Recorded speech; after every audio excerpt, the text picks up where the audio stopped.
మంచి మంచి ముచ్చట్లు పట్టుకొస్తందుకు నిన్న మేడారం పోయి వచ్చిన. అబ్బబ్బా ఏం జనాలు ఏం కథ అది. కాలు తీసి కాలు పెట్టొస్తలేదు. నేనైతే నిమ్మలంగా బస్సులో ఫ్రీగా పోయినా ఫ్రీగా వచ్చిన. అంత మంచిగానే ఉన్నది కానీ ఈ కండక్టర్ల కష్టాలు చూస్తుంటేనే అయ్యో పాపం అనిపించింది. ఇన్ని రోజులు లేనిది ఫ్రీ బస్సులు పెడితేనే కండక్టర్ల కష్టం వచ్చిందా అని తిట్టుకునేరు. మీరే చూడుండ్రు అయితే. పంట ఎక్కువ వండితే సావుకారికి ఆష్ట రాదు, ఆసామికి ఆష్ట రాదు కానీ నడిమిట్లా పాలేటికానికే మస్తీ ఆష్టకు వస్తుంది. ఆయన ఇంట్లోకి వచ్చేది ఉందా, కుండలకు వచ్చేది ఉందా? ఏమొచ్చినా ఆసామి ఖజానా నిండుతుంది, సావుకారి సంచి నిండుతుంది. సేమ్ గిట్టనే అయిపోయిందట ఆర్టీసీ కండక్టర్ల కథ.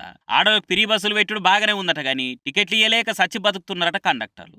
ఇగో ఓసారి ఇటు చూడుర్రి.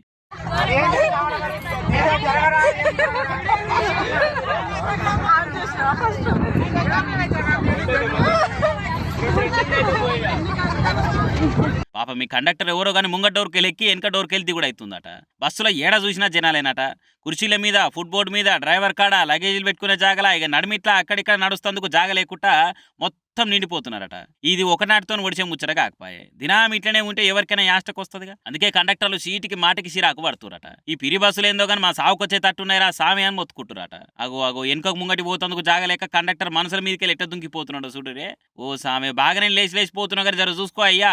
ఆతరంతో జాతరకు పోయినట్టు వేసి ఆయనతో పానం మీద తెచ్చుకునేవు.